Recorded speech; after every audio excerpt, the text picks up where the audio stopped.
It is working, fine. Said failed, but it's fine. Thank you. Okay, good morning, Russell. Not yet, but soon. It's coming.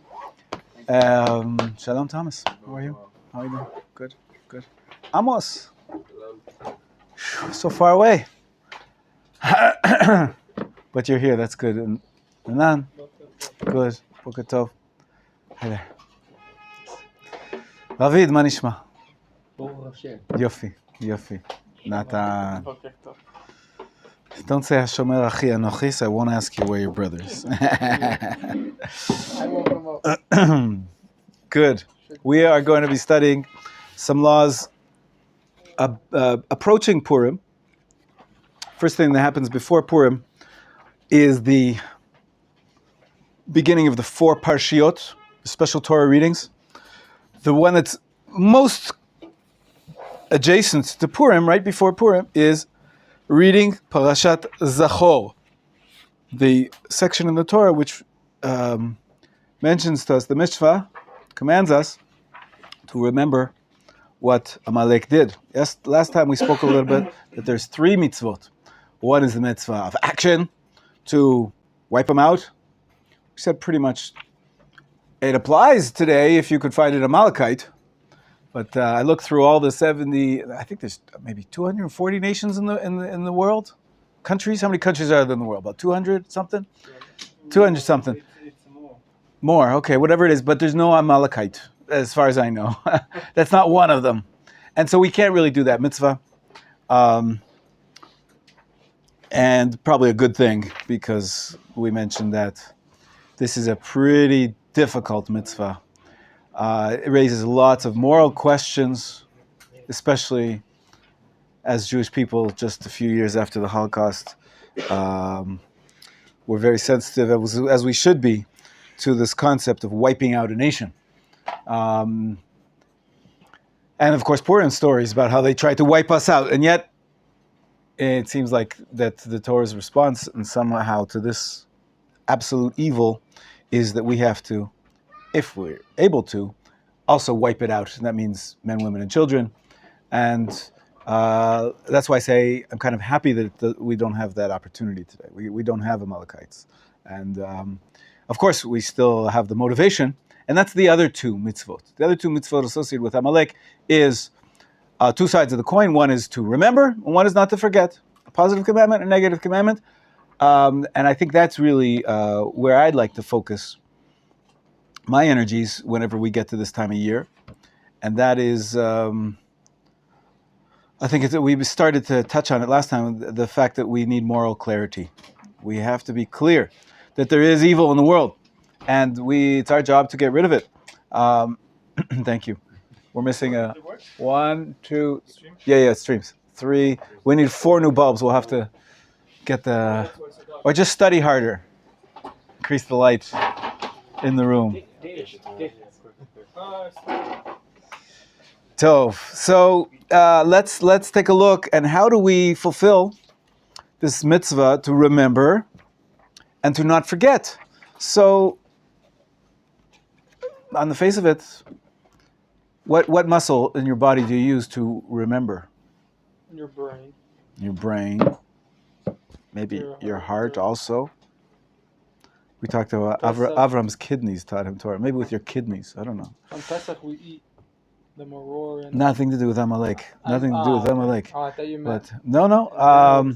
So it's interesting. So in the way that the mitzvah here gets defined, of course, remembering is always going to be with your heart and mind. But it gets defined, more so this mitzvah to remember. There's other things the Torah says to remember, and they remain in your heart and in your mind. This one, there seems to be a tradition that it's actually with your ears. Your ears or your mouths. In other words, there's a particular way that we're supposed to remember this. Remember it by reading from the Torah. You could read the passage yourself in a chumash. Some people say it's good enough. But ideally, there is a tradition that this mitzvah should be fulfilled by reading the passage in the Torah that talks about Amalek and talks about this mitzvah to remember and not to forget. When do we read this passage? So, a couple times a year. We read the whole Torah every year, Parashat HaShavua. So every year when we get to, you know what they say, even a broken clock is correct twice a day, right? So whenever you read that passage out of the Torah, whenever it happens to be in the summertime, you fulfill the mitzvah of hearing that passage about Amalek from the Torah. But there is a tradition, that's what we were mentioning, the reading of Parashat Zachor, especially a special reading of the Torah right before Purim. That's what that's the way we fulfill it. And anybody want to venture a guess why we do it this time of year and not in the summertime when we just happen to get there when we're reading the Torah? Why do we take the passage from there? We take out a different Sefer Torah because it's hard to scroll from one place to another. You don't want everybody to wait. So we actually take one scroll out for the regular Parsha. What's the Parsha this week? Tetzaveh, which is in the book of Shemot. And the Parsha we read about Amalek is from, and it's funny, there is the story of Amalek that actually happens in the book of Shemot. That would be really convenient. If we just read one Parsha very close to the other, we would be able to roll from one to the other, but we don't. The tradition is the portion that we read, and we'll see why in a minute, is from the book of Dvarim. So we actually bring out a second Sefer Torah, and we read also the Parsha, and then we read from this Parsha from Dvarim. And we do that on the week before Purim, the Shabbat before Purim. Why? Why now? What does it have to do with Purim? You guys know everything. It's amazing. You know so much. That's right. He's an Ha'aman Ha'agagi. What does Agagi mean? It doesn't mean anything. But who was Agag? The king of Amalek. Exactly. He was the king of Amalek. So if Haman is called the Agagi, the Agagite, it means he's a descendant from Amalek. And so, this is the headquarters of the battle against Amalek in Jewish history. Obviously, it happened before. You guys know the book of Samuel, right? And you know the book of Shemot, how the Jewish people fought Amalek when they came out of Egypt.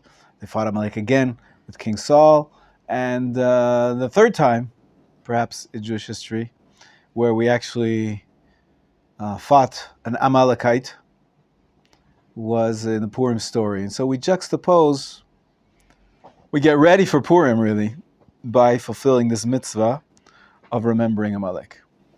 Let's see it inside. Open up to your Pnei Halacha page, Zmanim, chapter 14, page 301. And here there's a lot of debate. And there's a lot of people that are very, very, very, very machmir. Machmir means? Strict, stringent, very careful, meticulous, that they should hear every word from the Sefer Torah of this special reading. Some people say that this is the most important reading of the year. Why? On a regular Shabbat, or Monday and Thursday, when they take the Torah scroll out and they read from it, what level is that obligation? Probably D'Rabbanan. Well, that's a rabbinic obligation. Nowhere in the Torah does it say read the Torah every Monday and Thursday. There is a tradition that Moshe instituted this enactment, which goes way back to the Torah's time, but it's not really one of the 613. It's not an obligation to read the Torah every Monday, Thursday, and also every Shabbat. This was an institution that the rabbis, most famously Ezra, really instituted it, that there should be a regular cycle of learning the Torah, and then there's different traditions. Some people do it, the whole Torah in 1 year.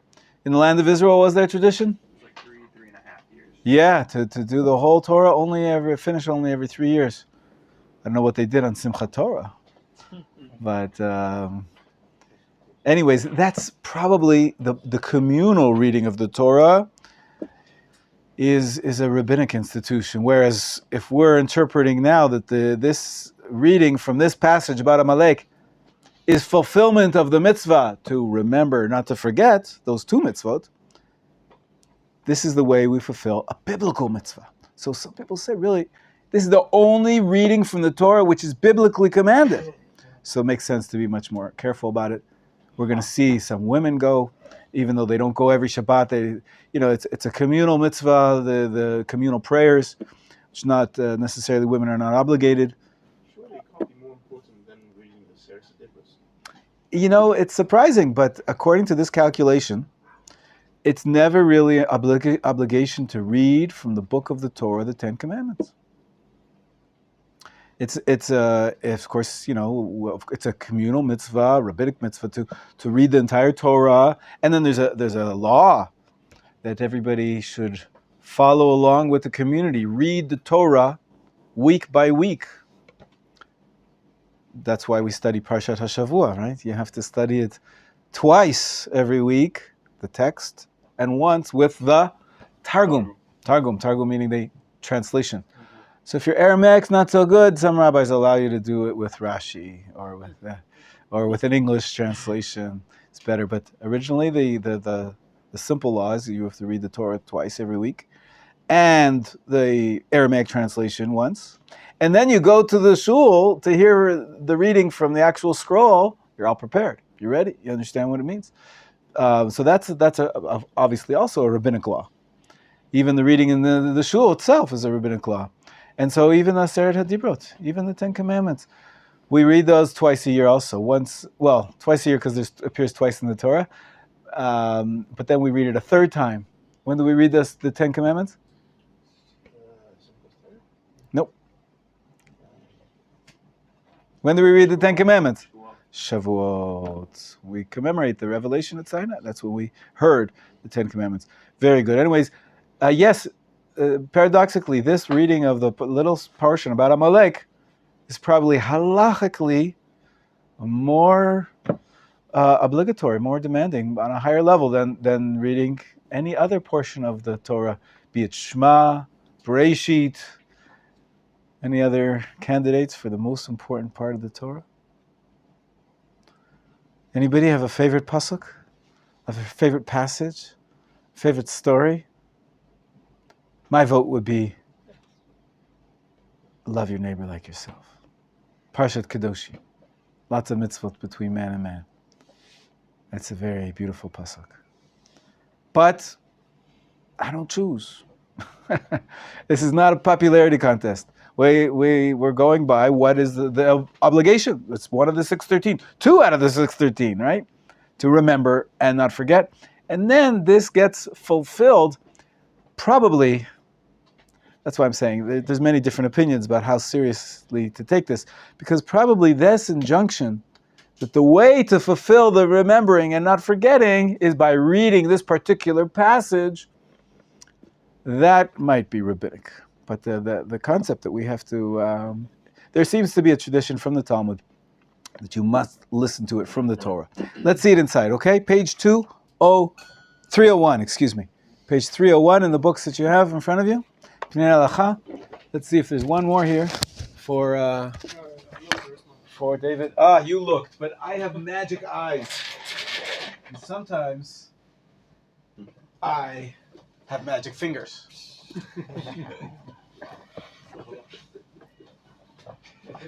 They say the teachers have eyes in the back of their head.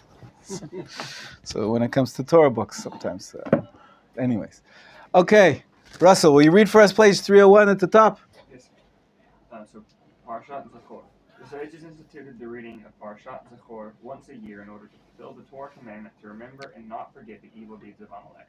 One is viewed as having forgotten about Amalek only if a year goes by without remembering it. Therefore, we discharge our obligation by mentioning the matter once a year. We read Parashat Zachor on the Shabbat before Purim in order to juxtapose remembering Amalek to the destruction of his descendant Haman. According to Torah law, one must express this remembrance verbally. There is no need, however, for every individual to read Parashat Zachor from a Torah scroll. Rather, everyone fulfills the mitzvah by hearing another person read the verses from the Torah.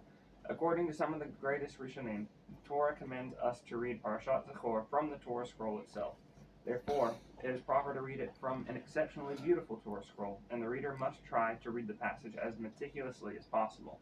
Preferably, everyone should hear Parshat Zachor read according to his family's accepted traditions of cantillation and pronunciation. Technically, however, members of all Jewish communities can discharge their obligation by hearing it read according to any version accepted among the Jewish people, whether it is Sephardic, Ashkenazic, or Yemenite. One who finds himself in a place where there is no minyan should read Parshat Zachor from a Torah scroll without a minyan. If no Torah scroll is available, he should read it from a Chumash or a Siddur. Mitzvot require kavanah, focused intent. Therefore, one must have in mind to fulfill the mitzvah of remembering Amalek's deeds when reading or hearing Parshat Zachor. It is a good practice for the Rabbi or reader to announce this before commencing the reading. So there's a little, so you might have caught the gist here, but there's a little bit of a ceremony that goes on. This, it's not this week, it's in 2 weeks, or a little more actually. The week before Purim. Purim's in about 5 weeks, so about 4 weeks that we're going to have this special ritual in shul. Usually they make an announcement. Everybody pay attention. What were you doing up till now? Okay. But this is just to catch your special attention for this. And then, here in yeshiva, for example, I know in many communities they follow this custom. They have someone read the Torah once, and then, before the concluding blessings, someone else gets called up, and he reads the same passage again in a different accent. Sephardi, Ashkenazi. And then, if you're lucky, and you've got a Yemenite on hand, he'll come in and he'll read it in his dialect, in his pronunciation. And then if you're really lucky, you'll have some a German descent, and he'll read it with his special inflection. And the point is to try to be as precise as possible. And as he said, every community ideally should be keeping up their traditions. And to tell you that, so that's part of being meticulous. So the gabbai or the rabbi will announce, everybody pay attention, everybody have intention, kavanah, to fulfill your mitzvah of remembering and not forgetting Amalek by listening to the words of the Torah scroll. Sometimes they have numerous readings. To tell you the truth, this is a good introduction to get you ready to understand that there is a custom in the land of Israel particularly. I've never seen it outside of the land of Israel. And in particular in the religious Zionist world, more so than other communities, which is also interesting. And in particular, I believe the minhag started in yeshivas. And in particular, started in yeshiva high schools, which is a interesting, unique phenomenon. This is a relatively recent phenomenon. There's a yeshiva that's also a high school that has, matriculation. And in any case, what is the custom I'm talking about? Shabbat that we read Zachor is called Shabbat Sahor. And the custom that I'm referring to is turning it into a mini Purim. There's a lot of jokes. There's a lot of festive partying going on. There'll be dancing, and there'll be singing, and there'll be silly things happening. And so this, many times reading with all these different funny accents, it's a little bit part of that. Of course, the origin is that, you want to hear the proper inflection and the proper pronunciation from different traditions.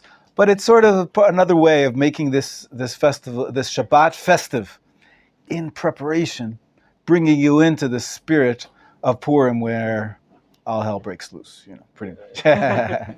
Right? Purim is something special. We're going to talk about it soon. But you get a little bit taste of it in this yeshiva and other places. Shabbat Zachor is sometimes as wild as Purim in some places. Really, really wild.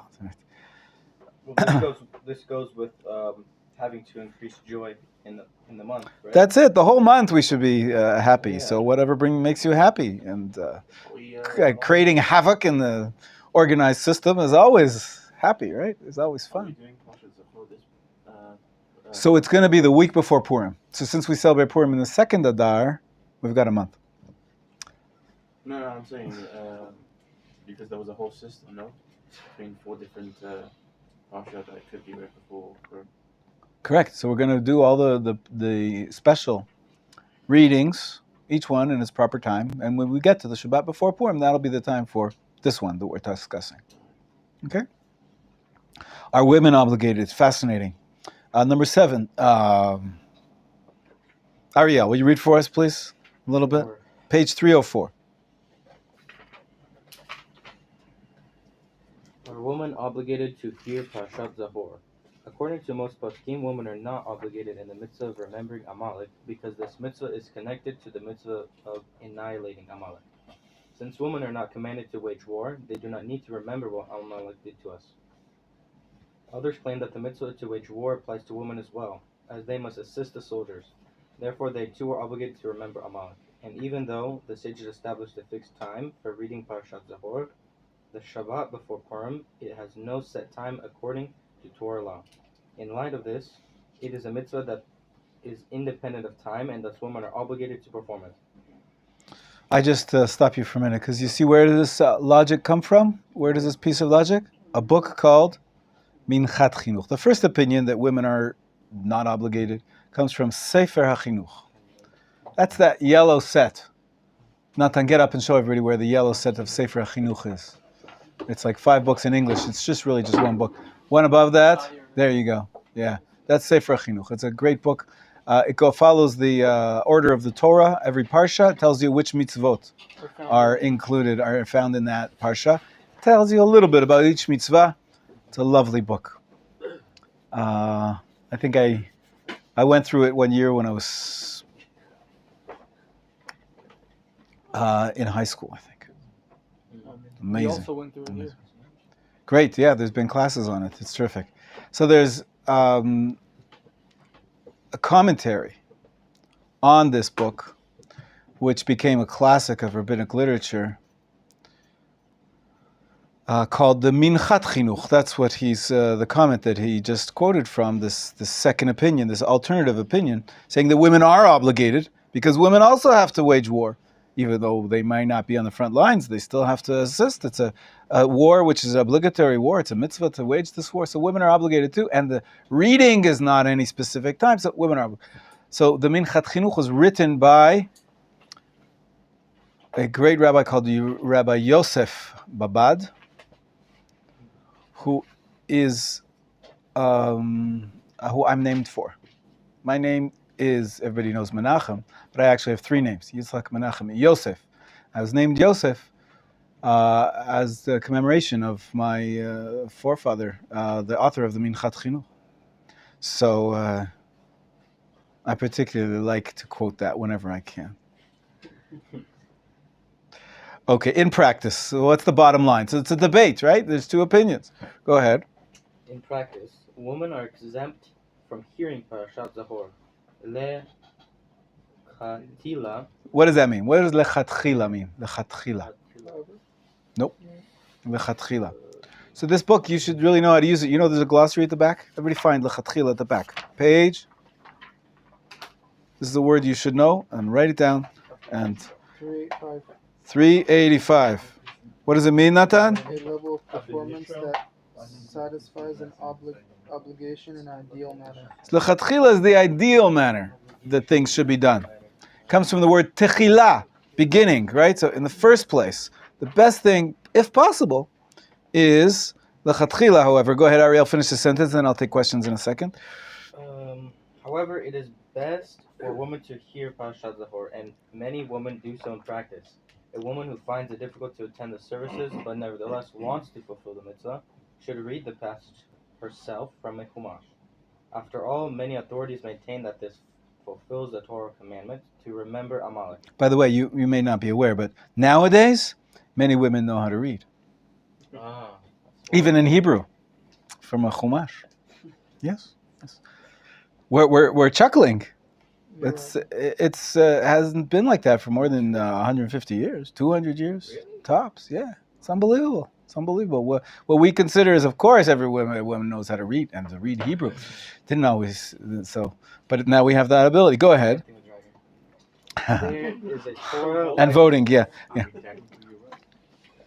If there is a Torah lecture for women in the synagogue, it is permissible to take out a Torah scroll and read Parashat Zahor. In other words, what he's saying is that if the women are coming to the synagogue anyways to listen to a Torah lecture, then well, they're there. Maybe we can take out the scroll, even though it's not the middle of the services. It's the afternoon or whenever the shiur happens to be taking place. It's actually a custom in many communities that they actually make a special time. If the women couldn't make it in the morning for the services, watching the kids or whatever it is, or they couldn't get up. Some women like to sleep in. I heard some men sleep in too. It might be not only women. But anyways, if they're not in the shul in the morning, so they make a second reading. And they take out the Sefer Torah and they read from the Sefer Torah. Go ahead. It's allowed. It's allowed that it's not a desecration of the Torah to take it out to allow them. Even though no minyan, go ahead, even though no minyan is present. Just 1 second. I'll finish the passage, Ariel. Even though no minyan is present, hearing Parashat Zahor from a valid Torah scroll enhances the mitzvah. Right. What he's responding to is that really, what are you doing taking out a Torah scroll for no good reason? We have tremendous respect and care for the Torah scroll. And if you're not going to be having a minyan and doing a proper reading of the Torah, maybe it's a desecration. He answers that no, this is considered to be an enhancement of the mitzvah that everybody should read the Parsha or hear the Parshat Zachor from the Torah scroll. Now I'll take some questions. Thank you for waiting. Hirsch was first, and then you'll come next, Yossi. Since we're in the fundamentals class, I have a question regarding shacharit from this morning. No excuses necessary. Just ask your question. Why didn't we do the priestly blessings this morning? Probably because there was no priest. Oh, no kohanim, no nothing, no levim. If they're not there, they're not there. You know, usually they're there every morning. You know where they were this morning? Probably with Rav Bigon. Yeah. He's having a separate minyan with his family at 7:30, and I was there a couple days ago for the 7:30 minyan, to the first day, I think Sunday, and it was quite an experience because it was a very small group. It's not designed for the community. It's not designed for the yeshiva. It's just really a family minyan. Like most shiva houses, you pray in the shiva house and there's a family minyan. But of course his family are all mostly kohanim. So it was like, there are more kohanim than community that was receiving the blessing. There's like 14 or so kohanim and another 4 people in the crowd. So I got a lot of blessings. I'm covered, man. That's it. Covered for the week. So we can go, so tomorrow still... Because the next day I went to Minyan over here in Oel Yitzchak, there was no Kohen whatsoever. But I remember back that yesterday I got 14 blessings. So, okay. But it happens sometimes. If there's no Kohen, there's no blessing. Yes, Yossi. My question is, the reading of Parashat Zachor for women, could it be done any time of the year? It could, although we usually only do it on the Shabbat before Purim, because that's the ideal time. Right, but I'm saying for women, because they're not time bound, and they can come to shul on the week when we read Parsha in Sefer Dvarim, and they can come to shul also. By the way, there's another chance that they can fulfill, and we too, men too. If you missed it, what do you do? I missed Parshat Zachor. We're just talking about how important it is. Maybe it's a biblical obligation to read it from the Torah. Many rabbis say, and we're going to touch upon it when we get to the laws of Purim very soon. You know, we read the Torah on Purim. We don't only read the Megillah Esther. We also read from the Torah. And the section in the Torah that we read, of course, is about the battle against Amalek. It's not the section from Dvarim. It's the section from Parshat B'Shalach in the book of Shemot. But many poskim say, if you need to, have in mind that you'll fulfill your obligation to remember Amalek by listening to the Torah reading on Purim. And so that's something to keep in mind. But we don't take out the Torah otherwise, unless it's on that day, on the day of Shabbat Sahor, for this purpose. Because otherwise you'll find, as you said, you could do it any time of the year. Any time of the year. So just, make sure you show up. One of those times when we read about Amalek in the Torah, we don't really make a point of taking out a special a Torah for a special reading. Okay? This is interesting to some of us more than others, but it's a fascinating little piece of Torah. Section 8. Ruvain, what do you say? Will you read for us? Happy to. Page 305. Can an Amalekite save himself or convert to Judaism, even though the Torah commands us to wipe out the descendants of Amalek? If an Amalekite agrees to observe the 7 Noahide laws, he no longer has the status of an Amalekite, and one may not kill him. The 7 Noahide laws are the prohibitions against idolatry, forbidden sexual relations, murder, theft, blasphemy, and eating the lambs of a live animal. And the obligation to set up a court system that will adjudicate all interpersonal disputes justly. Moreover, even if the Amalekites do not voluntarily observe the 7 Noahide laws, we are commanded to offer them peace before waging war against them. That is, we offer them the opportunity to adopt the 7 Noahide laws and agree to be subservient to and pay tribute to the Jewish people. If they accept these conditions of peace, we do not wage war against them. If they refuse, however, we fight them until they are eradicated. Even if they reconsider afterward and beg for peace, we do not accept. Once the war has begun, we fight them until they are eradicated. As I said before, of course, we don't have any Amalekite descendants today, as far as we know. And so therefore this is a more of a theoretical discussion. But it's interesting, in particular, the next two sections. Go ahead, Ruvain. The poskim disagree about whether an Amalekite who wants to convert to Judaism may be accepted. Rambam maintains that an Amalekite may convert. Accordingly, the sages state that the descendants of Haman, who was himself an Amalekite stock, taught Torah in Bnei Barak. Thus, our forebears accepted converts from the descendants of Amalek. Wow, so there's hope for me yet. Even if I might have some kind of a concern that I'm from Amalekite blood, and I'm just so bad. Everybody can convert. Even an Amalekite can convert. Unbelievable. You accept upon yourself the Torah, and maybe you could even become a Torah teacher in Bnei Brak. No less. Let's just finish it, and then I'll take questions, Ariel, okay? That's the Rambam's opinion. Anyways, others assert that we do not accept Amalekite converts. This is the view of Rav Eliezer cited in Mechilta, who relates that God swore by his throne of glory that an Amalekite who comes to convert should not be accepted. According to this position, Haman's descendants were only allowed to teach Torah in Bnei Barak, as the sages attest, as the result of an error. A rabbinical court accepted a convert without knowing that he is a descendant of Amalek. Alternatively, an Amalekite descendant of the wicked Haman raped a Jewish woman, and those Torah teachers from Bnei Barak descended from her son, who was considered Jewish. So they have to make an excuse for that Gemara. If you feel that you can't convert Amalekites, how did they become Jews? So there must have been some solutions suggested. But this is all theoretical, because we don't have any Amalekites. But there's some people here converting, and converting is so powerful a technique in Judaism. Even someone who comes from maybe even a Lutheran can become. I'm just joking. You can have someone who's somebody who's even Pentecostal can become Jewish if they convert. Anyways, this is an interesting debate in how to read our Gemara about the descendants of Amalek.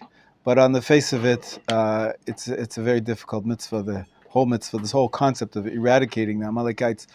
I try to focus on the moral view, the principle that we're supposed to remember and not forget Amalek. The point is, recognize there's evil in the world, and sometimes we have to fight it. Yeah. Not call a spade, as they say. Yeah. I'll take your question 1 second. Yeah. By doing that, you can say you fulfill the mitzvah. Correct. That's right. As a matter, and we also mentioned that when you are fighting a war against somebody who's trying to destroy you, definitely can motivate yourself by saying anybody who acts like Amalek, you're fulfilling somewhat the mitzvah of destroying Amalek, fighting against them. And so, the many of our neighbors who are trying to push us into the sea, even though they're not Amalekites, they're acting like Amalekites. And so when we fight against them, when you join the IDF, you may be fulfilling somewhat this mitzvah, even though they're not officially Amalekites. Yes, Ariel, thanks for waiting. I thought in Megillat Esther, towards the end, we read that Haman and his sons were hanged. How does he have descendants? It's a good question. Maybe we'd have to come up with another creative answer to that question. Is it similar to what happened? Maybe he got someone impregnated before he was hanged and had another baby. He had 10 sons that were hanged, but maybe there were other children, or maybe... Yeah. Sons were frivolous. Could have been anything. Yeah, could it be one of their sons had their wives were pregnant? Happens all the time. Someone dies, but their lineage lives on through their wife. Another question? Someone else? Yeah, Renan? Yeah. There is a nation or like a kind of people that it's not allowed to convert. Well, this is the debate about Amalek, and they're the worst. So, by inference, every other nation, they're allowed to convert. Well, I remember, I think, how Menachem Lisman said that when like a Moab or Ammon or one of the nations around, they want to convert, don't be so friendly. I remember he said something. So there's rules in the Torah about for how many generations you have to keep them distant, and then they become part of the Jewish people like everybody else. So that's almost a contradiction in terms, not the Canaanites. We're talking about the Moabites and the Ammonites. Specific law in the Torah. So how are they going to have next generations if they don't convert? So the assumption is they convert, but their children are only allowed to marry a certain portion of the Jewish people, and only after 3 generations, then they're allowed to marry more. So there are some strictures at the beginning, but the end of the day is every nation can convert. Someone a descendant from every nation can convert, and It's a little that's bit it. like the laws of the moms here. A little bit. That's what I was saying. They're limited about who they can marry for the first few generations, but after that they become like regular Israelites. Ammon and Moab, there are other nations of biblical times, but again, we don't have them either. The So, portion of the yeah. Jewish people that are allowed to marry, who are these? I don't want to get into it right now. It's a different topic. I want to keep going. We're going to move on to the getting closer and closer to Purim. We had Shabbat. What happens in between Purim and Shabbat and Purim? Tani just there. Page 307. Okay. David, will you read for us, please? Jumping around today. Yes. You're the one. That David. I'm sorry. There's 2 Davids now. I'm sorry. I read it. Correct. The custom of all Jews since the Geonic period is to fast on the 13th of Adar in commemoration of the fast that Esther observed before approaching King Ahasuerus, to annul the decree against the Jewish people. In the fast that the Jews observed on the 13th of Adar of that year, the wicked Haman is a yeah. The wicked Haman decreed that on the 13th of Adar, all Jews, young and old, children and women, be destroyed, massacred and exterminated on a single day, and that their possessions be plundered. Because of the miracle of Purim, the hanging of Haman, and the rise of Mordechai and Esther, King Ahasuerus issued a second letter allowing the Jews to defend themselves and kill their enemies on that same day. The original decree, however, was not rescinded. Taken away. A decree that was written and signed by the king could not be annulled. Therefore, the enemies of Israel also had permission to kill the Jews. In other words, the kingdom established the 13th of Adar as the day on which those who hated the Jewish people were permitted to kill them, but the Jews were also permitted to fight for their lives and kill their enemies as well. And even though Mordechai was already second in command to the king, Jews were still in grave danger and in need of divine mercy to help them overcome and kill their enemies. Therefore, the Jews who could not fight stirred themselves to repentance and fasted that day, as is Israel's practice in times of hardship.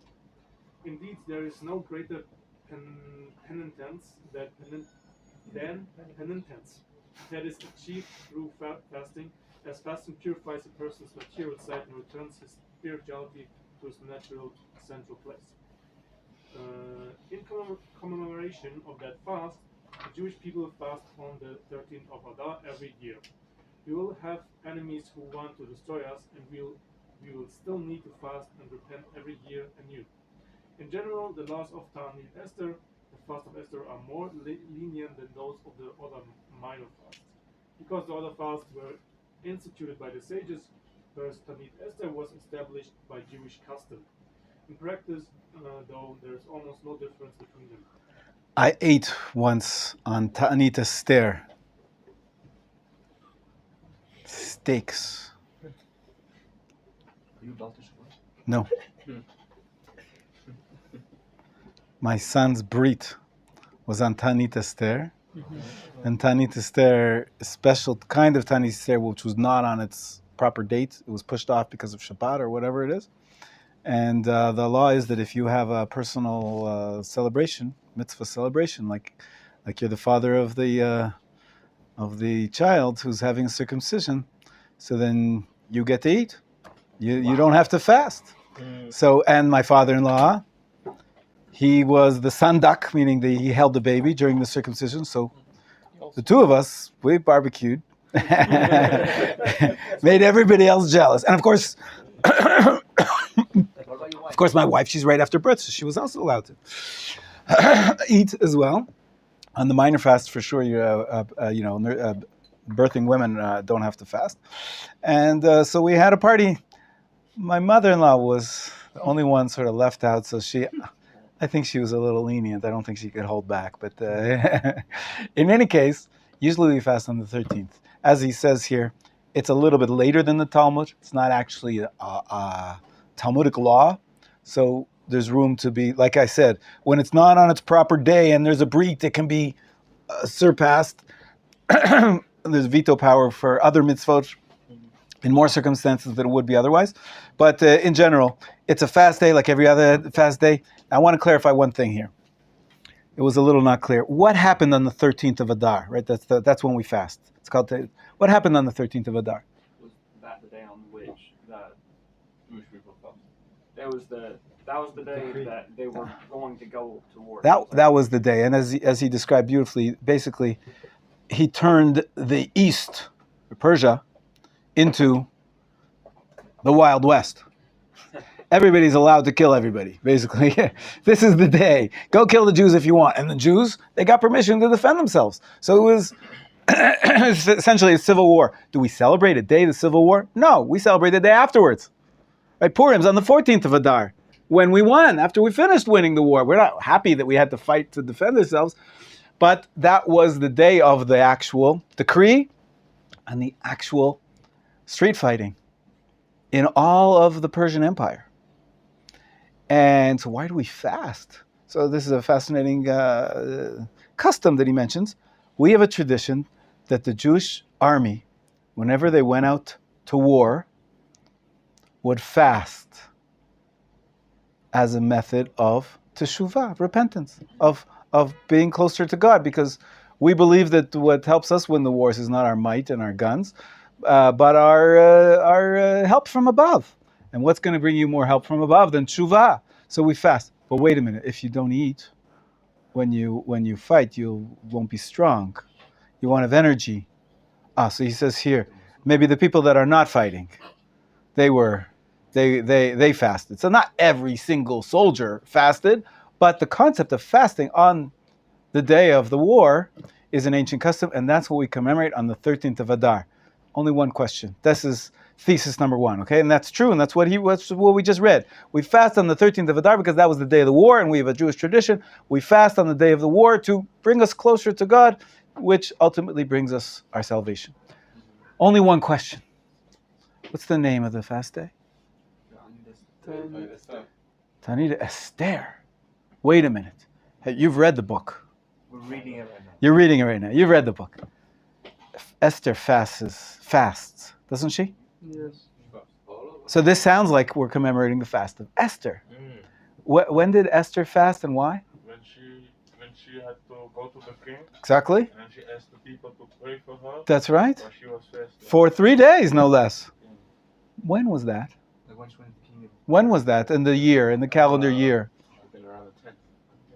Nope.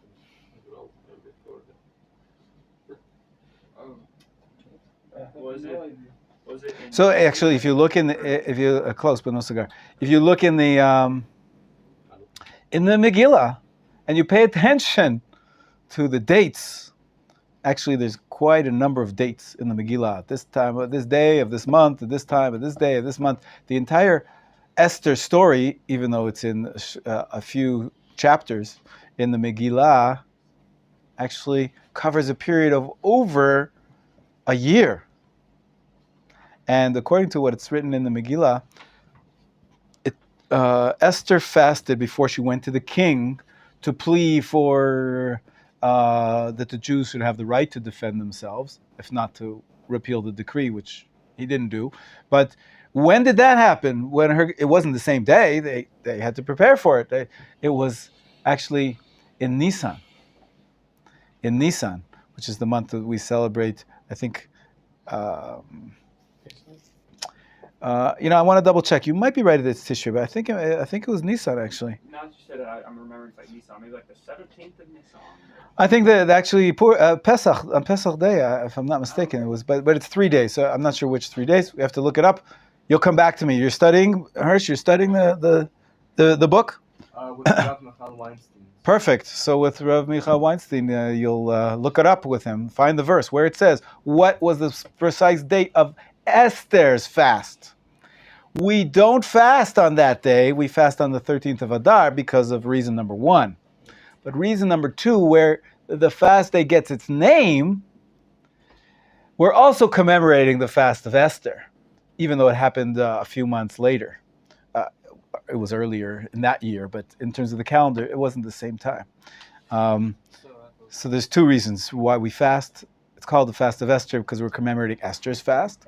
Ultimately, what brought us the help to save us, both turning to the king and turning to the king, both of them, our salvation came through our repentance, which came through fasting.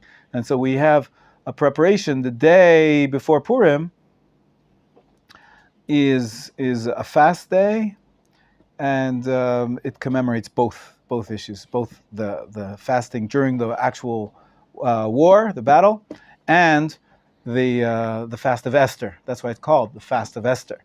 Even though it's not on the date of the fast of Esther, it's still called that because we're commemorating both. Okay?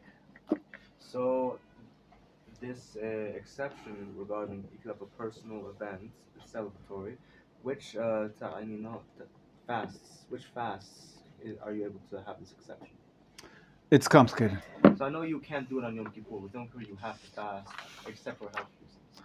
Almost none. This was, as I mentioned, a very unique situation where the fast of Esther was not on its proper day. It was nidche. It's pushed off to a different day. So there's extra leniency for the circumcision. Why was it pushed off? Father. And I was hungry and I wanted a steak. What?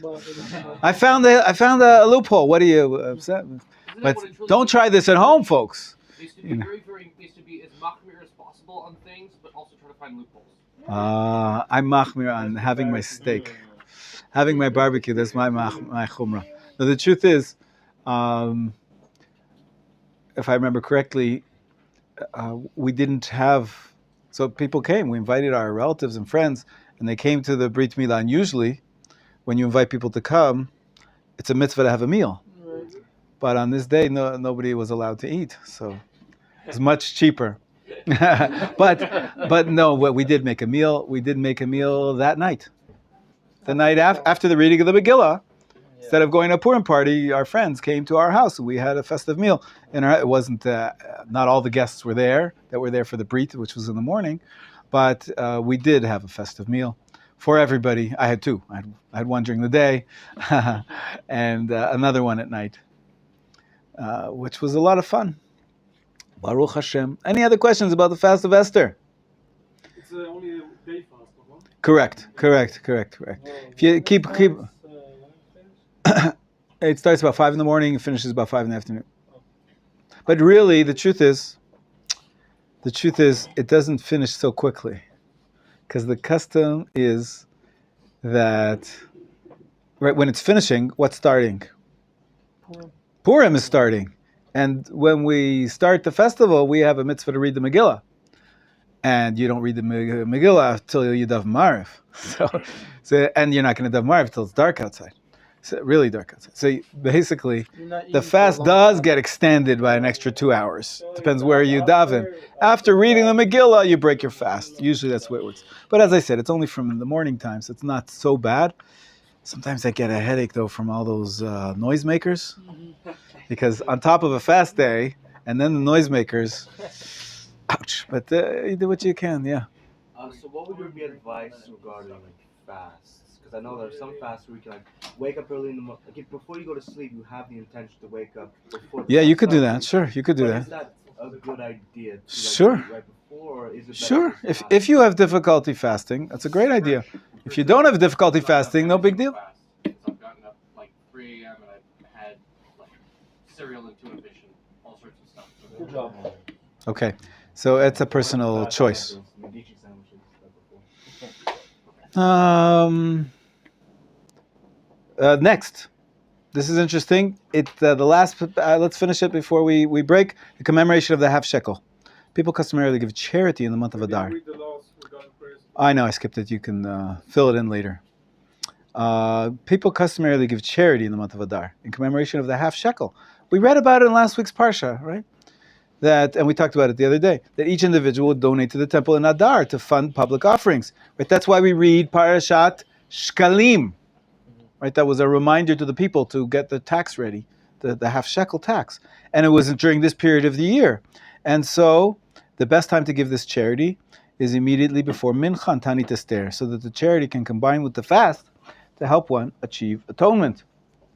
Also, it says in the Megillah that Haman paid for his right to kill the Jews. Anybody know? It says how much it costs. It's another trivia. Look it up when you read with Rev Weinstein. The Megillah, how much did Haman pay? In any case, I won't give you the answer, but I will say that he paid in shkalim. And so that when we want to make sure that we donate our shkalim, or half shekel, before we read about Haman, to show that we're invested in this as much as he is. And Hashem should hear our pleas and not turn to his money and follow our dedication through our money. Some have a custom to give a coin worth half of the local currency, half a shekel, while others give 3 such coins, corresponding to the 3 times the word truma appears in Parshat Shkalim. That's what I do. So it's not so expensive.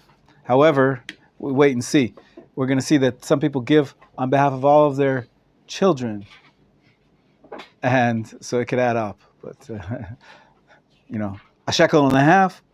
Thus, according to this custom, one should donate 3 half shekels if in Israel and $1.50 in the U.S. Some, now this is, I'll take your questions in a minute. I just want to finish this. Some customarily give the equivalent of the original half shekel, which is the value of approximately 10 grams of pure silver. Usually works out to be about 30 shekels nowadays. All of these customs are valid, and the more charity one gives, the more commendable he is. Hey, give a little extra tzedakah, nothing happened. Some maintain, I'm turning to page 310 now, some maintain that this custom applies only to men above the age of 20, because only they were obligated in the original mitzvah to give half shekel of public offerings. Others maintain that boys of the age of 13 must observe this custom as well. A third opinion maintains that one should give a donation in commemoration of the half shekel for young children as well. It's getting to be adding up for Reuven here. He sees the dollar signs. Chick, ching, chick, ching, ching, ching, ching, ching. 8 children, is it? Still others maintain that even women should give the half shekel donation. The most prevalent custom today is to donate at least 1 half shekel to every member of the house, even for an unborn child. If your wife is pregnant, you give a half shekel commemorative tzedakah. It can go to anywhere. One should not use the money for the Maser Ksafim for this donation, since one may not fulfill an obligatory mitzvah or custom from tithes. However, if one has always donated the commemorative half shekel according to the most expensive customs now pressed for funds, making it difficult to observe this custom without relying on Maser Ksafim money, he may donate from his own funds according to the more lenient opinion, that is half shekel per male above the age of 20, to make the rest up with Maser Ksafim money. What is Maser Ksafim? It's a custom, we'll talk about it another time, that people donate a specific percentage of their income to tzedakah, and it's quite a common custom. That's what he's referring to. And he says we don't use that monies for mitzvot. This is a commemorative half shekel. You're going to see in the shul On Ta'anit Esther, usually many shuls have plates with a name of a yeshiva on it, or a tzedakah fund. Sometimes they make these little cardboard boxes which get distributed to every synagogue because, a little half shekel here, half shekel there, it all adds up. And, chesed organizations, yeshiva, are always looking for funds. And this is the time when traditionally everybody gives half a shekel. We're going to see that when we get to the Purim laws, the next day, there's even more tzedakah that you have to give. But this is the first one. The first donation of the season is the commemorative half shekel. Okay, we'll stop here. And B'Shat Hashem, we'll get into the laws of Purim tomorrow. Thank you. End of YouTube. Yeah.